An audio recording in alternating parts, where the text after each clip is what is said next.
Una vez tienes un imperio, ¿qué haces con él? ¿Y qué se siente al ser parte de él? Las pistas a menudo se encuentran en lugares sorprendentes.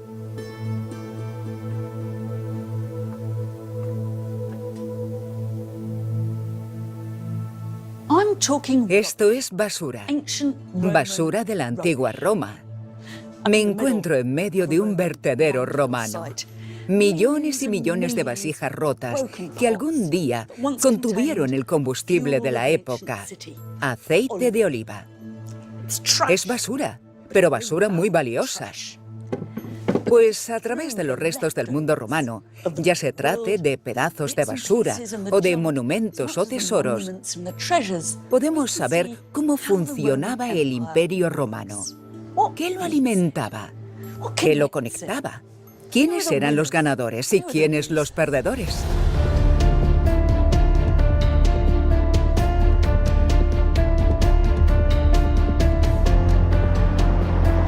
Los romanos jamás se plantearon crear un imperio, pero su modesta ciudad llegó a controlar un territorio que se extendía desde la actual Gran Bretaña, en el norte, hasta Argelia, en el sur, desde España hasta Israel, y desde el Nilo hasta el Rin. ¿Cómo lo veían los romanos? ¿Qué opinaban de aquello? ¿Cómo lo visualizaban? Solemos bromear diciendo que todos los caminos llevan a Roma, pero así era. ¿Y los conquistados? ¿En qué los cambió el imperio? Olivos, olivos y más olivos. Unos pocos amasaban grandes fortunas a expensas de muchos. Esta lápida me emociona bastante. ¿Cómo transformó Roma el paisaje de nuestro mundo?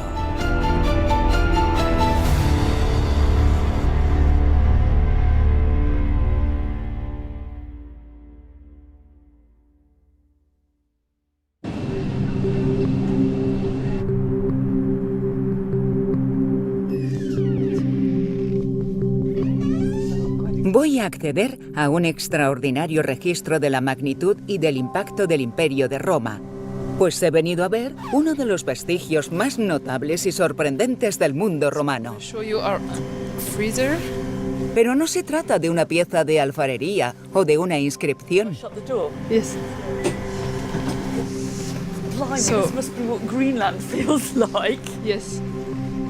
Me dispongo a ver el hielo que ha sido extraído recientemente de las capas de hielo del Ártico y que ha conservado parte de la historia de los romanos.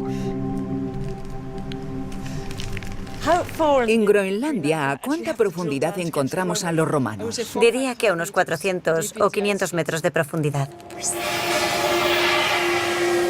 Analizando el hielo, Celia Sapar y su equipo han descubierto en la Universidad de Utrecht una sorprendente prueba del impacto de Roma en el medio ambiente. Aquí tenemos un pedazo de hielo de Groenlandia que ya hemos analizado. En él encontramos montones de burbujitas de aire y cada una de ellas presenta la composición de nuestra atmósfera en el pasado. Dios. Esto es historia de Roma derritiéndose en tus manos. Lo que hacemos es medir los gases de efecto invernadero en esas burbujitas, sobre todo el metano. Eso es lo que más nos interesa y nos llevamos la sorpresa de que, alrededor del año 1, encontramos un aumento de metano, evidenciando un nivel más elevado de combustión de biomasa, la cual podía deberse a la deforestación o a otro tipo de procesos. Y comparando nuestros datos con los históricos, este punto álgido guarda relación con el crecimiento de la población y con la expansión del Imperio Romano. Los datos revelaban un fuerte incremento en el nivel de metano en la atmósfera, que no se volvería a ver en más de 1000 años. Esto me encanta porque sabíamos que los romanos incrementaron mucho la productividad, la industria, etc. Pero ver eso atrapado para siempre en este hielo es extraordinario. Y quizá no estés de acuerdo, pero pienso que a los romanos les hubiera encantado ver su impacto conservado de esta forma. Sí. La polución romana capturada en las capas de hielo de Groenlandia es una espectacular muestra de la energía con la que Roma transformó el mundo que conquistó.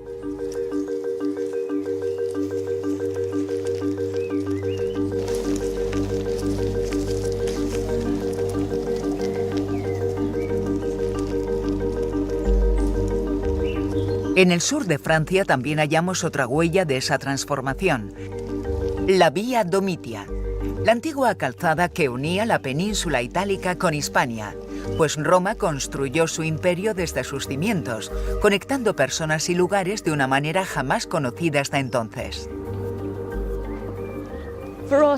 Nosotros relacionamos directamente las calzadas con Roma. Y muchas de las calzadas romanas siguen debajo de nuestras propias rutas de transporte.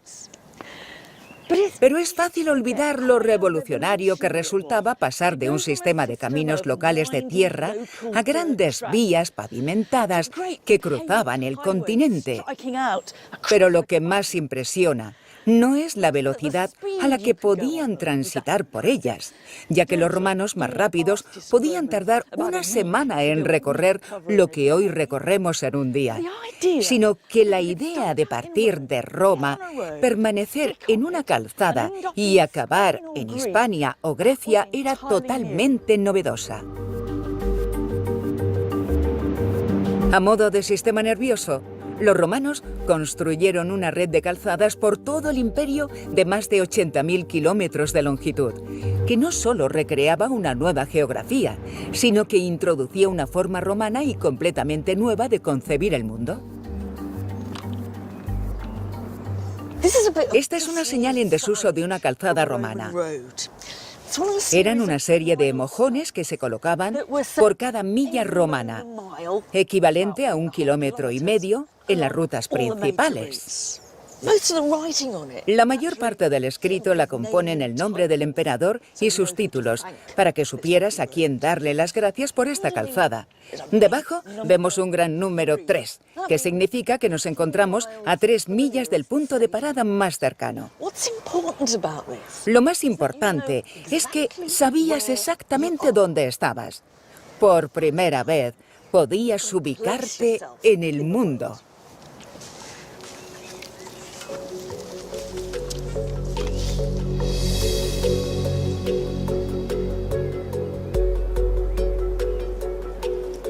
Evidentemente, la gente del campo que habitaba apartada de las calzadas apenas había notado la llegada de Roma. Su vida seguía prácticamente inalterada. Pero donde había calzadas, las cosas cambiaron, y no necesariamente a mejor. No tenía mucha gracia encontrarte una flamante carretera atravesando tus tierras, y los romanos se quejaban tanto como nosotros de la mala comida y de los exorbitantes precios de las antiguas posadas, las equivalentes a las estaciones de servicio actuales. Pero para otros, estas calzadas fueron motivo de celebración. Aquí tenemos 4 ejemplares de copas romanas bastante peculiares. Su forma de mojón es bastante reconocible, pero no solo eso, sino que contienen listas y listas de nombres de lugares grabados. Lo que pone aquí es que esta es la ruta de Gades, es decir, de Cádiz a Roma. Y entre cada lugar te indica el número de millas que hay que recorrer. En la parte inferior encontramos la longitud total de la calzada, más de 1.800 millas romanas, es decir, más de 40 días de viaje. ¿Para qué servían? Es todo un misterio. Podían tener un uso práctico y tratarse de unas útiles copas para viajeros con la ruta inscrita en la superficie.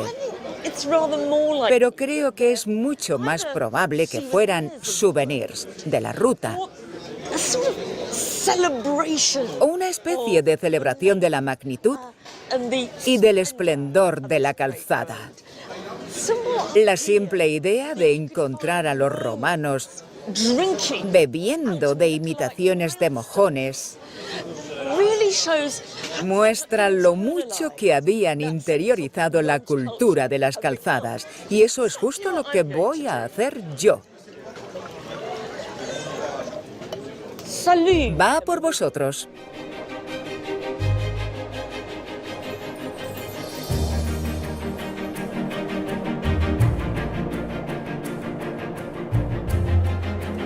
Las copas también apuntan a los otros grandes marcadores de la presencia romana en nuestros paisajes: las ciudades.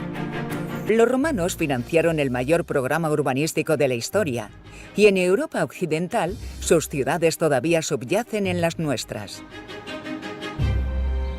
A lo largo del imperio, sus ciudades necesitaban infraestructura.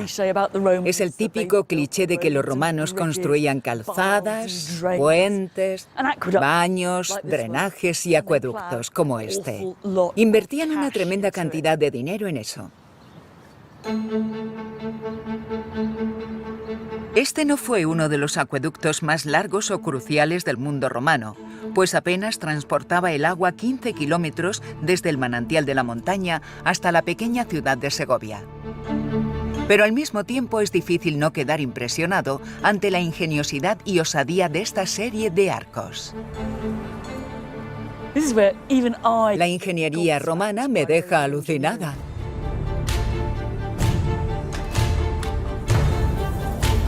En cierto modo, ese era el objetivo.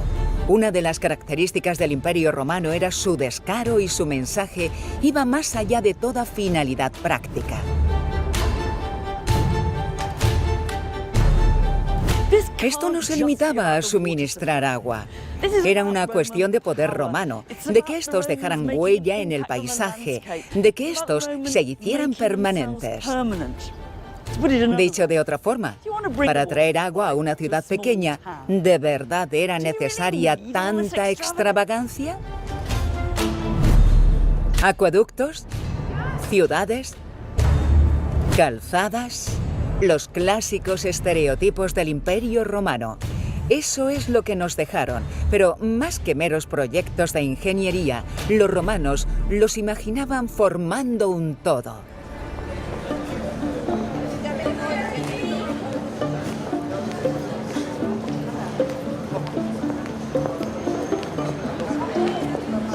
This is a map of the Roman Empire. Oh, right. An ancient map. It's a medieval copy of an ancient map of the empire. Oh, medieval. But it's copying a Roman map, which doesn't survive. Este es el único mapa del imperio que conservamos. En realidad, se trata de una copia del siglo XIII de un antiguo mapa romano. Su importancia radica en que nos ofrece una idea de cómo los romanos imaginaban su propio imperio. Parte de él es bastante obvio. Vemos Roma justo en el centro, y a partir de ella nacen las calzadas. Vemos algunos nombres que nos resultan familiares, como el de Nápoles o el de Pompeya aquí. Y esta isla tan comprimida de aquí es Sicilia. Después nos desplazamos más y más hacia el este y vemos Creta aquí. Pero creo que mi trozo favorito es el delta del Nilo, con la ciudad de Alejandría y su faro aquí, y con todos sus ríos y afluentes en el delta. En cierto modo, parece una representación bastante mala del mundo, terriblemente comprimida y sin ordenar de norte a sur. Pero nos revela cosas más importantes. Nos dice que Roma era el centro de todo y que lo que importaba del imperio eran sus ciudades, sus pueblos y sus calzadas. Solemos bromear diciendo que todos los caminos llevan a Roma, pero así era. Y salían de Roma también. Lo que nos transmiten los romanos es que su mundo estaba unido.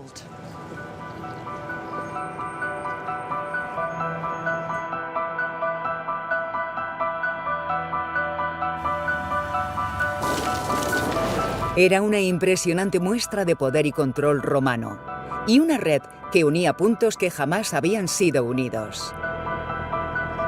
Y en ese nuevo mundo conectado, las demandas del Estado romano y del millón de consumidores que había en Roma solamente podían ser satisfechas por productores a cientos de kilómetros de distancia. Fue entonces cuando el sur de Hispania se convirtió en una gran finca de olivares y una próspera empresa. Este monocultivo de olivos, olivos y más olivos es parte del legado del Imperio Romano. La zona del sur de Hispania se convertiría en la mayor productora de aceite de oliva del mundo. Más de 7 millones de litros viajaban hasta la ciudad de Roma solamente cada año. Supuso una revolución de la agricultura. Todos los habitantes de la zona fueron testigos de la transformación que experimentaron sus campos. El Imperio Romano demandaba aceite de oliva. No solo se utilizaba para cocinar, sino para alumbrar y hasta elaborar el antiguo equivalente del jabón. No se podía vivir sin él. El oleicultor Francisco Núñez de Prado continúa con este negocio. ¿Toda la economía de la zona se basa en los olivos? Sí, los olivos, el aceite de oliva y todo el proceso representan, en esta zona, prácticamente el 70% de los beneficios. Algunas personas como usted cultivan los olivos. Sí. Pero después tiene sus recolectores especializados y supongo que tendrá sus camiones, sus intermediarios, sus agentes de exportación. Todos debemos estar especializados en algo. Hace 2000 años la situación era prácticamente igual. El aceite de oliva daba trabajo en una industria altamente rentable. Había montones de personas que ganaban mucho dinero con todo esto.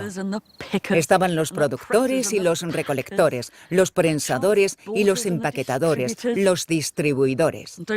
Y no nos olvidemos de los que ganaban dinero fabricando los envases, toda una economía basada en el aceite.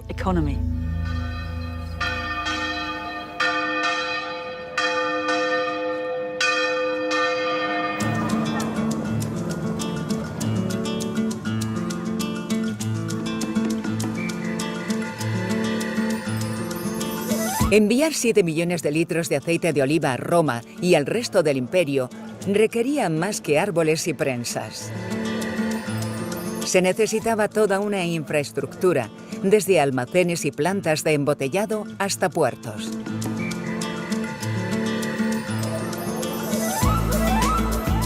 Uno de los principales centros de transporte y distribución era el lugar al que los romanos llamaban Hispalis y nosotros Sevilla. En la estructura de la ciudad actual y desapercibida para la mayoría de viandantes, encontramos la presentación de uno de los funcionarios romanos que se aseguraba de que el preciado aceite llegara a su destino. Esta es una placa en honor a un hombre llamado Sextus Iulius Possessor, que acabó en un lugar extremadamente incómodo. En realidad, es la descripción de toda la carrera de Possessor. Primeramente, parece que estuvo trabajando en Roma, inspeccionando el suministro de aceite desde África e Hispania. Pero después se mudó a Sevilla para trabajar como procurador y estuvo a cargo de la Ripam Baetis, de la ribera del río Betis. Este es un interesante ejemplo de cómo funcionaba la administración de la Roma imperial. No contaba con mucho personal, pero sí con hombres en lugares clave. Por lo que teníamos a Possessor en Sevilla, asegurándose de que no se produjera ningún contratiempo en el suministro de aceite a Roma desde este punto. Evidentemente, el fin era beneficiar a Roma, pero a la vez tenía lugar un intercambio más complejo. Mientras el aceite de oliva llegaba a Roma, el dinero llegaba a Hispania. Y resultaba evidente en los mismos sellos de las ánforas de aceite que esta nueva riqueza había permitido a algunos acceder a la política romana. Este es un ejemplo particularmente revelador porque leemos claramente por P-A-H. Es posible que port hiciera referencia a Portus o a su almacén, y P-A-H es un nombre. Sabemos que el padre del emperador Adriano tenía esas iniciales: Publius Aelius Adrianus. Publio, Helio, Adriano. Por lo que esta asa podría estar indicándonos que los olivares de Hispania eran la fuente de riqueza de la familia de Adriano, pero también que los beneficios comerciales respaldaban la estructura del poder en el Imperio Romano. Fuera así como ganara dinero o no, sabemos que Adriano, el hombre que permaneció en el trono romano durante 20 años en el siglo II después de Cristo, provenía de Hispania. Es un reflejo de lo mucho que se había unido el imperio. Y no resulta sorprendente que Adriano financiara grandes proyectos urbanísticos aquí. Esto es lo que queda de Itálica, localidad donde residía la familia del emperador Adriano. Pero, aunque su familia era nativa de Roma y no de Hispania, esta consideraba Hispania su hogar. Adriano invirtió mucho dinero en su tierra natal. El despliegue era tremendo, pero, a decir verdad, un poco desproporcionado. Una de las cosas más grandes que hizo fue levantar este gran anfiteatro. Tenía capacidad para unas 25.000 personas. Para ponerlo en contexto, el Coliseo de Roma tenía capacidad para unas 50.000. Y esta pequeña localidad de Hispania tenía un anfiteatro con la mitad de su capacidad. Y para más inri, la población de Itálica apenas rondaba las 8.000 personas. Para mí, es como si un benefactor de la plutocracia le diera a un equipo de fútbol local un estadio la mitad de grande que Wembley. Es un poco absurdo.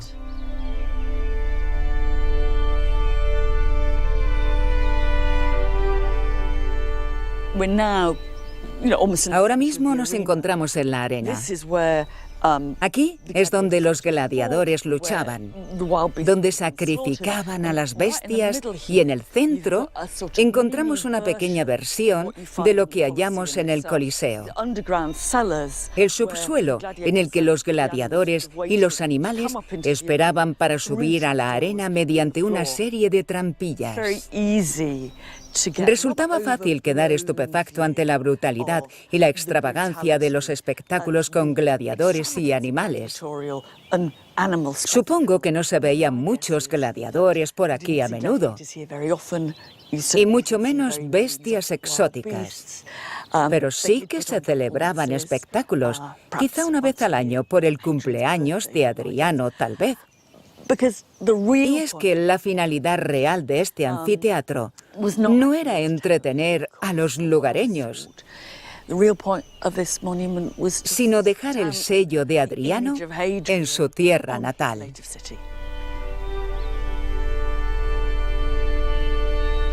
Y lo que la Itálica de Adriano nos muestra es el amplio proceso mediante el que Roma remodeló el mundo a su imagen.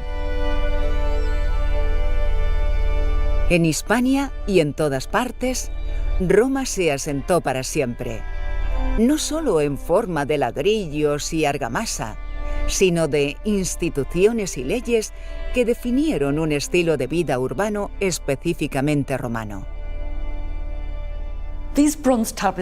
Estas tablas de bronce están cubiertas por columnas y columnas de escritos.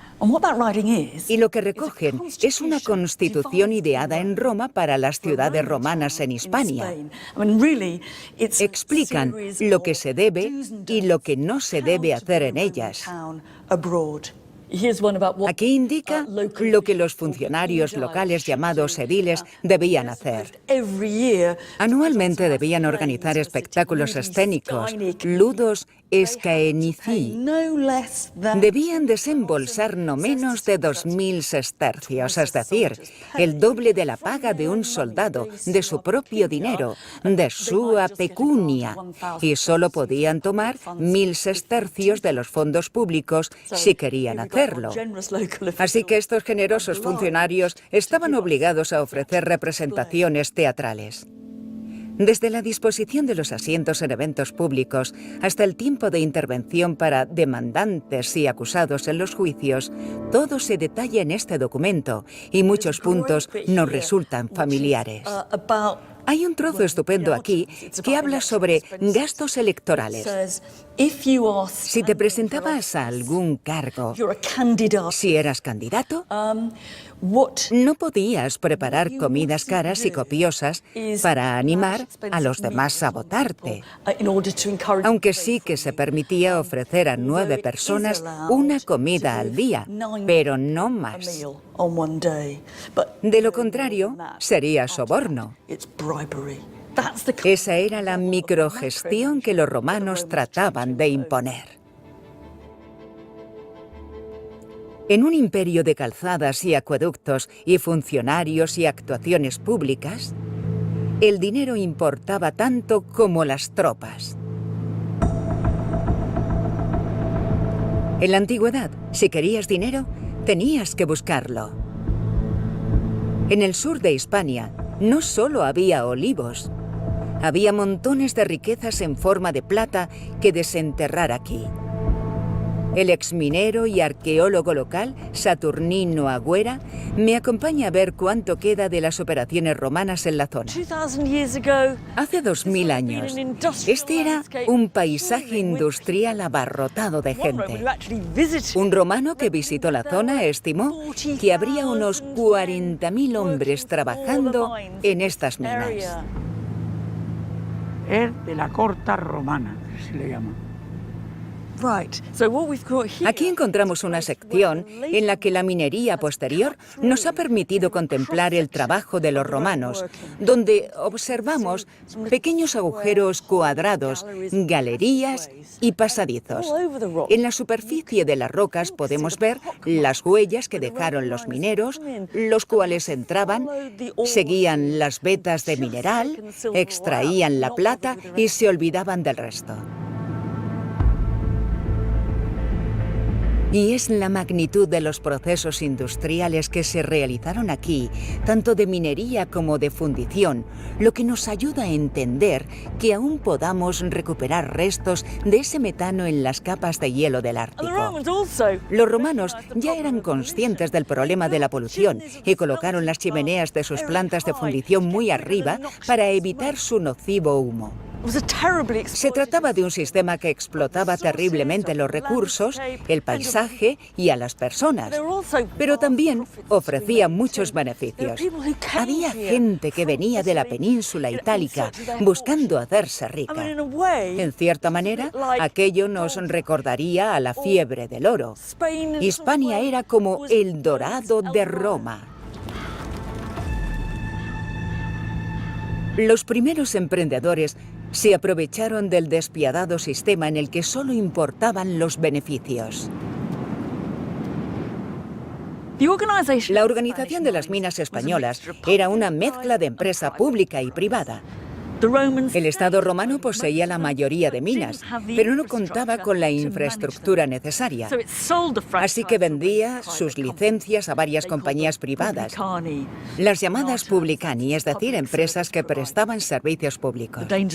El peligro de esto era evidente. El Estado percibía un mínimo básico y el único incentivo de las empresas privadas era incrementar los beneficios, y quienes pagaban el precio eran los pobres mineros.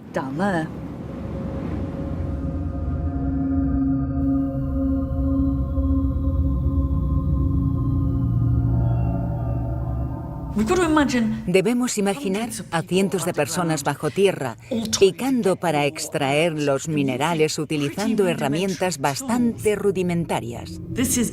Este es un pico romano, aunque tenemos que imaginarnos el mango de madera que iba aquí. Con él picaban la superficie de las rocas así. Este otro es muy pesado. Es una herramienta bastante práctica.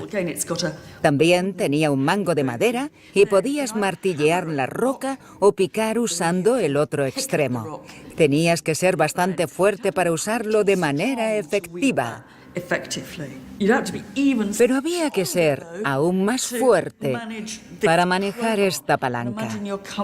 Imaginaos aquí, intentando extraer los minerales, clavándola en la roca, rompiéndola con su puntiagudo extremo. Era un trabajo a oscuras, sucio, pesado y agotador.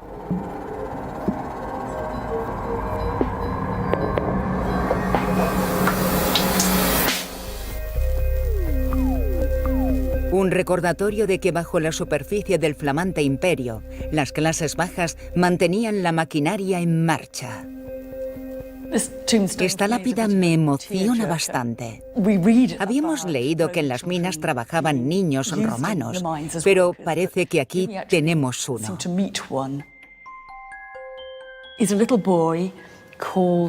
Este niño se llamaba Quintus Artulus y murió con apenas 4 años. Aquí lo vemos vestido con una pequeña túnica, con un pico en una mano y una cesta en la otra, preparado para trabajar en la mina. No sabemos si murió en la mina, aunque muchos niños debieron de morir ahí. Lo único que sabemos es que sería recordado como minero.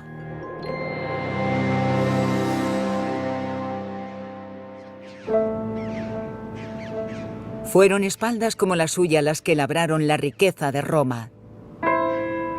Y con la plata que ayudó a extraer, se acuñarían las monedas del imperio. Gran parte de la plata romana acababa en monedas como esta. Un romano calculó que cada año obtenían en esta zona 9 millones de estas, lo cual suponía un enorme impacto en la economía y sociedad romana. Montones de acueductos y ejércitos se podían comprar con 9 millones de estas. Pero lo que resulta increíble es que estas monedas llegaron a usarse en todo el imperio. Misma denominación y mismo diseño. Jonathan Williams, subdirector del Museo Británico, es un experto en monedas. Estas dos son monedas muy similares con el rostro del emperador Adriano y la leyenda Adrianus Augustus. Exacto, son muy similares. Ambas son denarios de plata romanos, la base en muchos sentidos del sistema monetario romano. En ambas vemos la cabeza de Adriano y contaban con el mismo valor y la misma cantidad de plata, pero fueron encontradas en 2 puntos completamente opuestos del planeta. Esta fue encontrada en Bletchley, en el sur de Inglaterra, y esta otra en el sur de la India. Britania pertenecía al imperio, pero la India no. ¿Pero tenían vínculos comerciales? Exacto. ¿Significa esto que Roma había creado una economía interna y un sistema monetario unificados? ¿Hallamos unión monetaria en el Imperio Romano? La había si hablamos de monedas de oro y de plata principalmente, pues esas son las que, como hemos visto, circularon por todo el Imperio Romano y más allá. Todo el mundo quería oro romano y plata romana. Pero otra manera en la que la moneda unificaba el imperio era que al contener la cabeza del gobernante y al ser esta exhibida, usada, observada y comentada desde Britania hasta la India, la moneda constituía otro de los factores unificadores del Imperio Romano, como las estatuas, etc.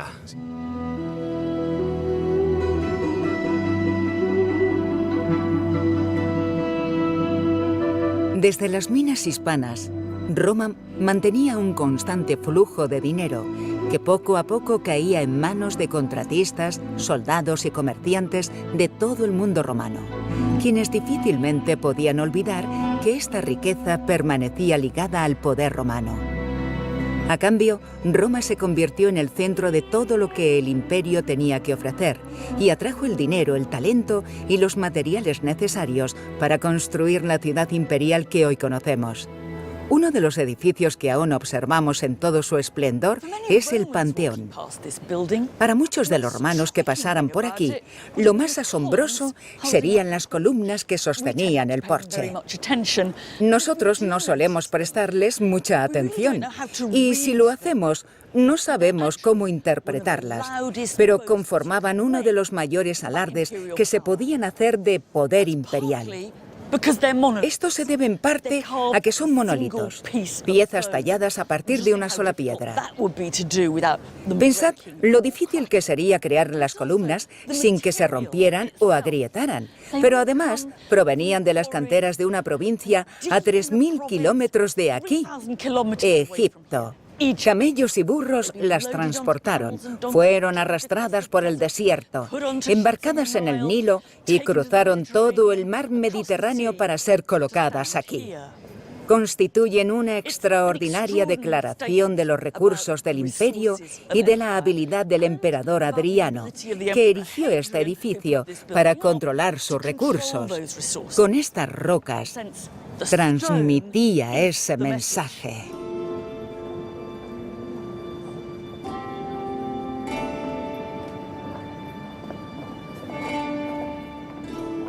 Pero ni los emperadores podían controlarlo todo. Si nos fijamos mucho, observaremos cierta disparidad y una extraña desalineación, como si los arquitectos hubieran esperado columnas algunos metros más altas y hubieran tenido que hacer ajustes de última hora al ver que eran más pequeñas. Es posible que la cantera no pudiera proporcionar lo que se le había demandado, o que algún pobre diablo se equivocara con el pedido. No me hubiera gustado ser él.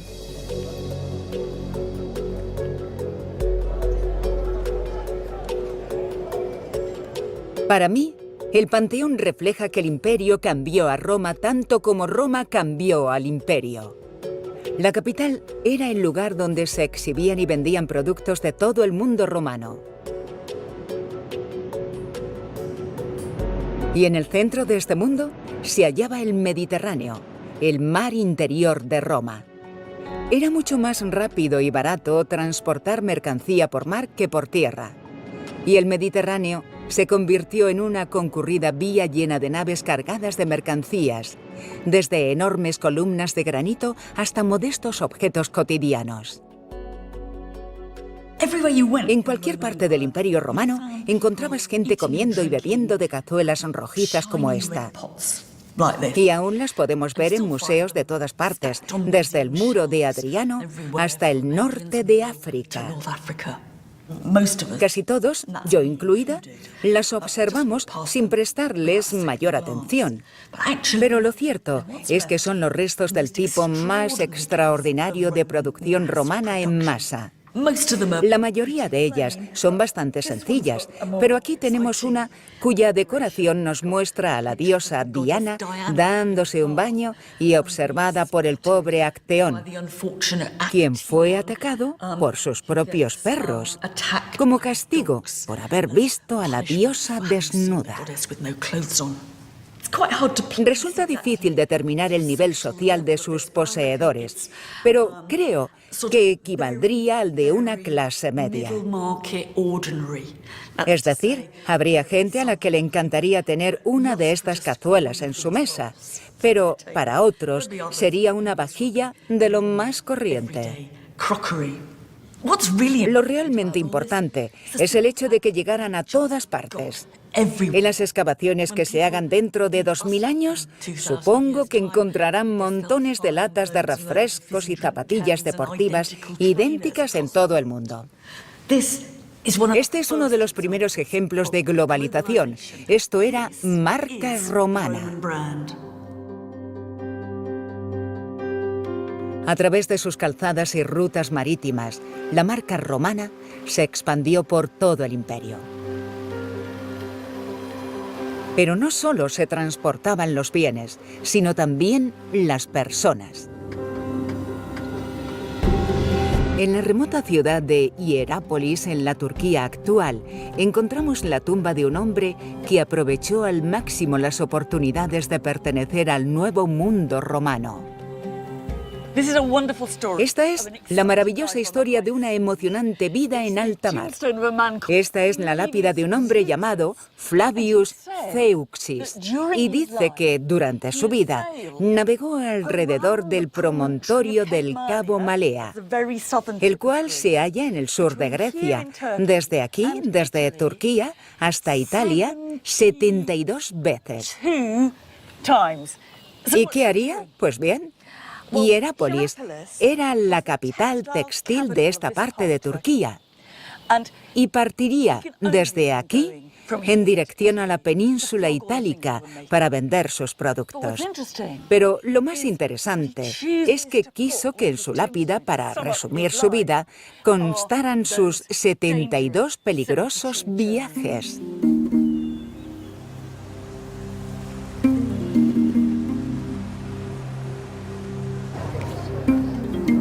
Zeuxis debió de cosechar mucho éxito. Si no, no hubiera alardeado en su tumba. Pero para personas como él, el Imperio Romano hizo el mundo más grande y más pequeño a la vez. Más grande por haber expandido sus horizontes y porque sus lejanos mercados recibían ahora a los más atrevidos. Pero más pequeño por las redes de conectividad que permitían a las personas y a los bienes recorrer el mundo de un modo más sencillo que nunca. Un elemento clave de esta distribución fueron los puertos, centros neurálgicos del comercio romano. Una de las ciudades que renació en el mundo comercial del Imperio Romano fue Éfeso, la cual se convirtió en un centro de importación y exportación. Si nos remontamos siglos atrás, había sido una famosa ciudad griega, pero fue transformada por los romanos.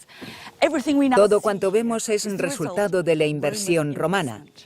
Y la razón por la que cobró tanta importancia en el mundo romano es simple: su puerto. El comercio imperial necesitaba más que barcos y mercaderes. Necesitaba buenos puertos operativos.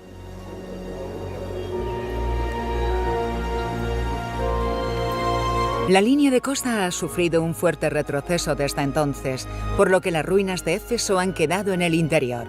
Pero en su día era una importante puerta abierta al este y a las riquezas que provenían hasta de la India, recordando que el mundo romano era mucho más grande que su imperio. Y en Éfeso era como si todo el universo viniera aquí. Había tanta gente de todas partes y hablando tantos idiomas distintos en sus calles como ahora. Su población rondaba los 250.000 habitantes, pero además de sus residentes, había mucha gente de paso y todos muy ajetreados. Desde hombres de bien que trabajan dignamente hasta timadores, oportunistas, buscavidas y burócratas y, por supuesto, millonarios.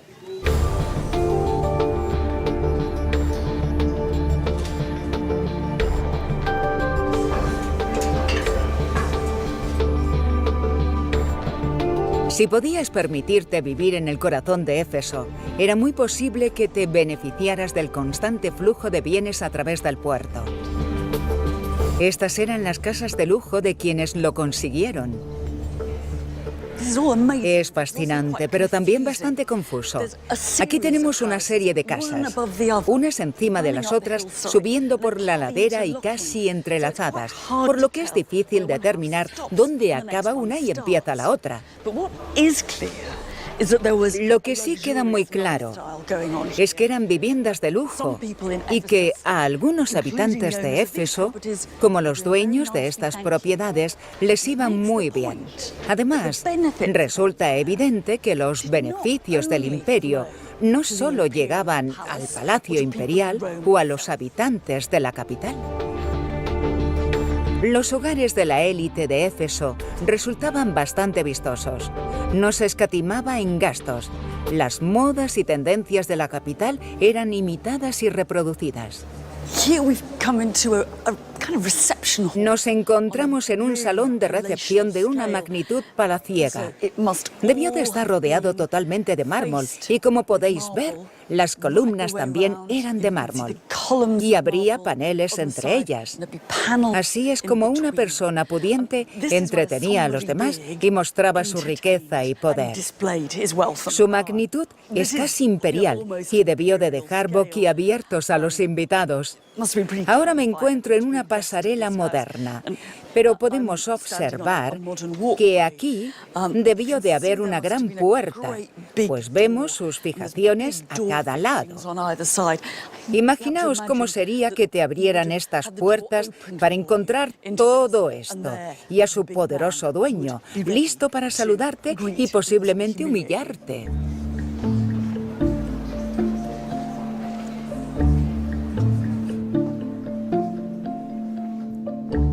Los objetos procedentes de los templos de Éfeso están a la altura del clásico estilo romano, pero también los de las grandes casas. Llaman la atención los exquisitos y, para mi gusto, un tanto militaristas, relieves de marfil, los cuales muestran al emperador en campaña. Pero en general, todos estos hallazgos son productos de alta gama. Lo mejor que el dinero podía comprar.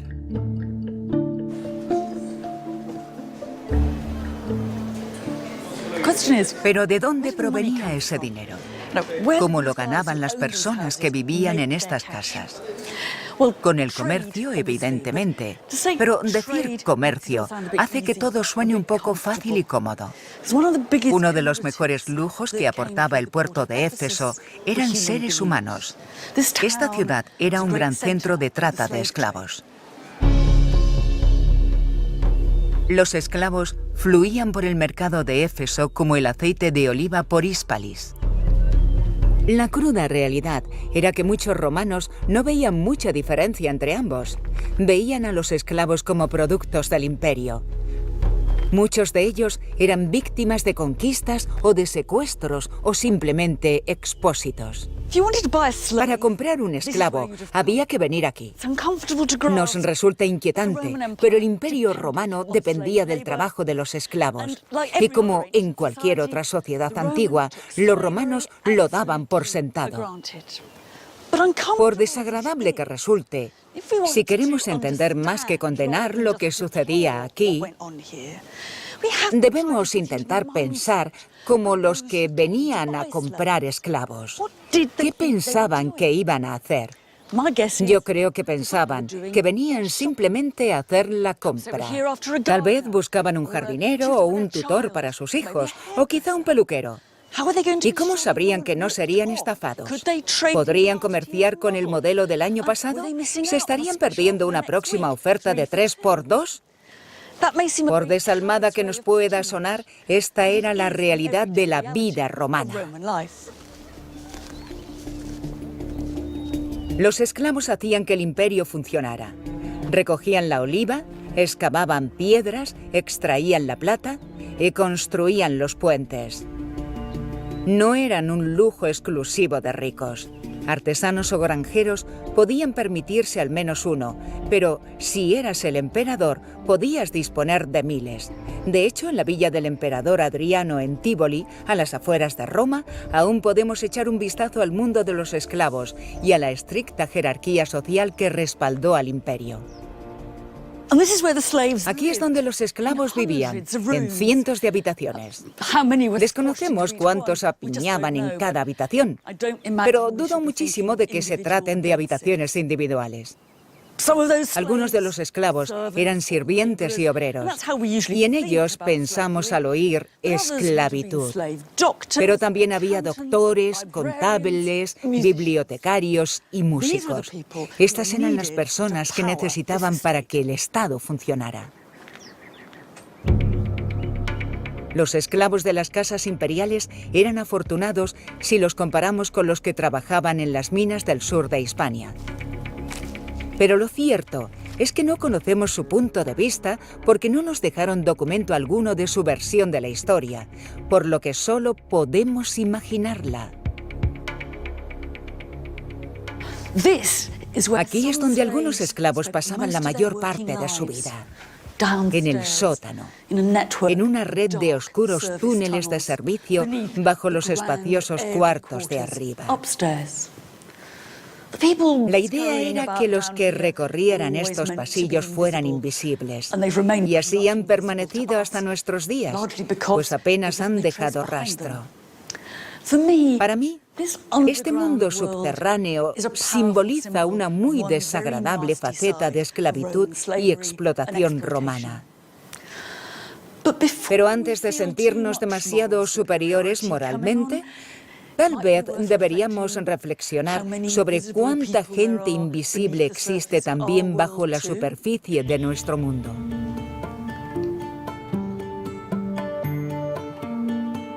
Este era el imperio que Adriano mantenía oculto, un laberinto de túneles que separaba las clases bajas de la élite que habitaban los lujosos edificios de arriba. Este era el imperio que Adriano quería presentar al mundo y lo construyó deliberadamente con ese fin. Incluso tras 2000 años de saqueos y exposición a los elementos, todavía podemos observar en Tívoli, mejor que en ninguna otra parte, cómo concebía Adriano su imperio en el mayor palacio que el mundo romano haya visto jamás. Si venías a visitar al emperador Adriano a esta gran villa, este era el camino que recorrías, el cual impresionaba también. Una gran escalinata te llevaba hasta sus monumentales puertas y a cada lado fuentes, estatuas y posiblemente fornidos guardias. De hecho, villa es un eufemismo. Hasta palacio se quedaría corto. Esta residencia imperial, la casa de campo de Adriano, era del tamaño de una ciudad.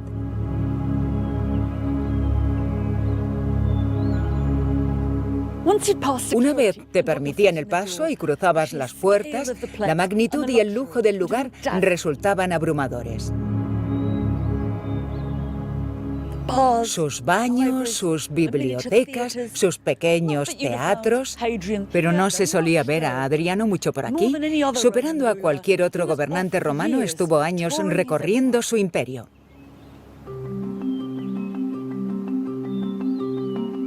Adriano siempre iba a lomos de su caballo hacia alguna parte. Fue uno de los grandes turistas del mundo romano, y la mitad de sus 20 años de mandato los pasó en las calzadas. Los monumentos, los templos y los exóticos rincones de las provincias que vio, los reprodujo, los replicó y los copió en Tívoli. La organización necesaria para construir este lugar es casi inimaginable. Los obreros tan solo eran una parte de ella. Estaba la gente que proporcionaba el material, los que hacían los pedidos, los arquitectos, los contables y los actuarios, y las mujeres que cocinaban para todos. No sé si alguien habrá contado el número de ladrillos que hay en la villa de Adriano, pero sería un trabajo costosísimo. Ahora vemos los ladrillos desnudos, pero recordad que, originalmente, permanecían ocultos tras placas de mármol y obras de arte.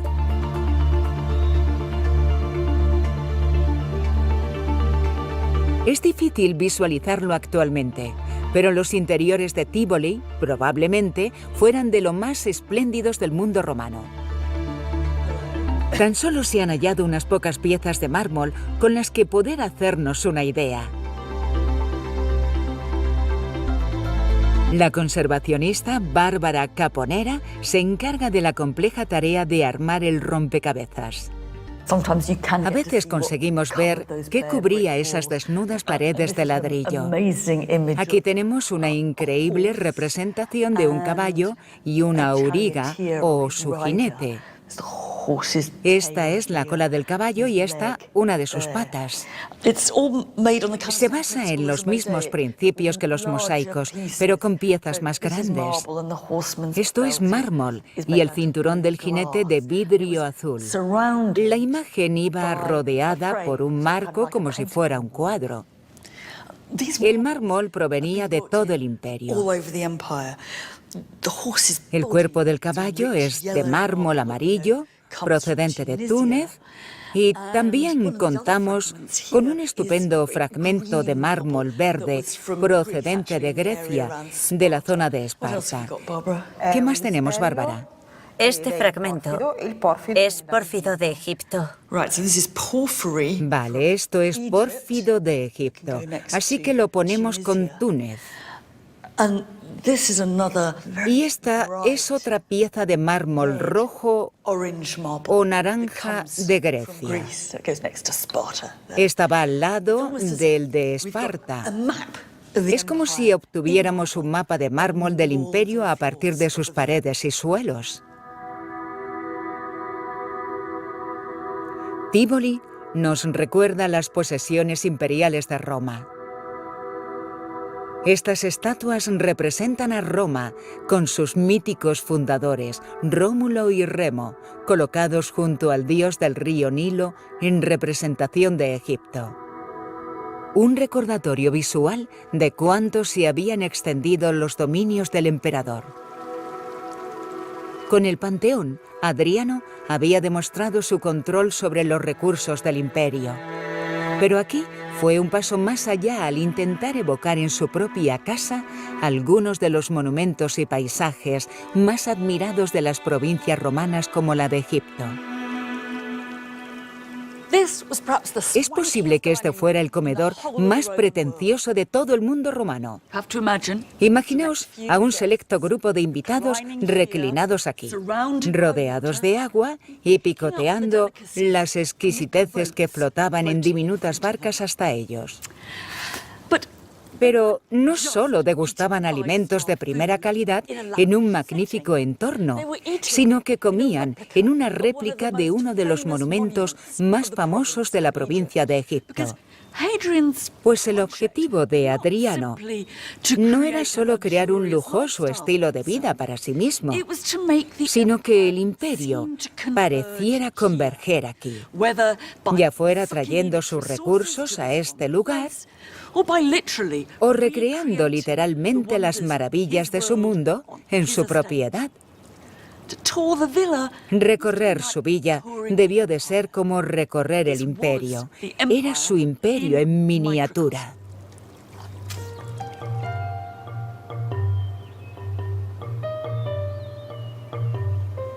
Fruto de la ambición, Tívoli captura la esencia de un imperio que unió lugares y pueblos como nunca antes. Y en las calles de sus concurridas ciudades y puertos, los habitantes del Imperio Romano experimentaron grandes cambios que aún afectan al mundo que nos rodea, como innovaciones en la ingeniería, en el comercio y en la agricultura. Estas ofrecían nuevas oportunidades y riquezas para algunos y desigualdad para otros. Siempre es más fácil llegar a los vencedores que a los perdedores.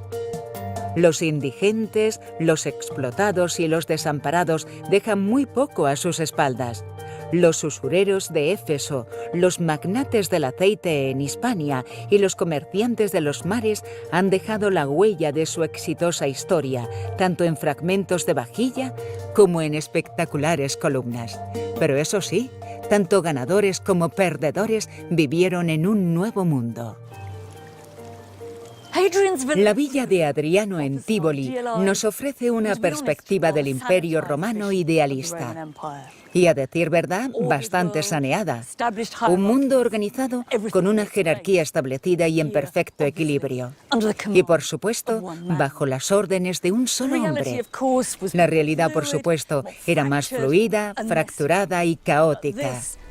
Pero esta era la visión del emperador sobre cómo era y cómo debía ser el mundo romano. En este nuevo mundo unido, ¿qué significa ser romano? Togas por todas partes, frequens toga. ¿Cómo te convertías en uno? ¿En qué cambiaba eso tu vida? Que tenga un buen baño, dice, y supongo que eso obligaba a usar sandalias.